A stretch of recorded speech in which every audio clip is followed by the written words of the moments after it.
बाबा, आज येताना बासुंदी घेऊन या ना.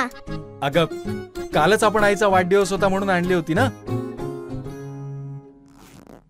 ऐकलं, गोकुळची बासुंदी पुन्हा खावीशी वाटतेय. खरं सांगू, मलाही खावीशी वाटतेय. पुन्हा पुन्हा खावीशी वाटणारी गोकुळ बासुंदी.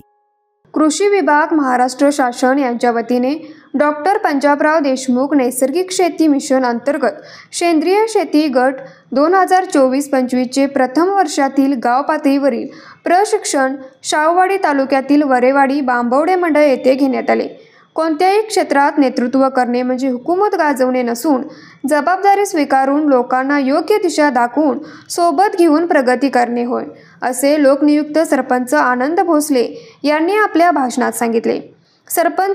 सरपंच आनंद भोसले यांच्या अध्यक्षतेखाली हे प्रशिक्षण पार पडले. सदर कार्यक्रमासाठी कृषी पर्यवेक्षक संदीप शेळके यांनी मार्गदर्शन केले.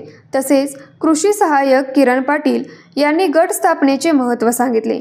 कृषी सहाय्यक वरेवाडी सुप्रिया कडवेकर, कृषी विभागातील इतर कृषी सहाय्यक उपस्थित होते. तसेच उपसरपंच बाबासो बोरगे, सदस्य कृष्णा भोसले, दीपक पवार, अंकुश खोत यांच्यासह गावातील सर्व ग्रामस्थ मोठ्या संख्येने उपस्थित होते. न्यूज मराठी 24 साठी पांडुरंग फिरंगे, कोल्हापूर.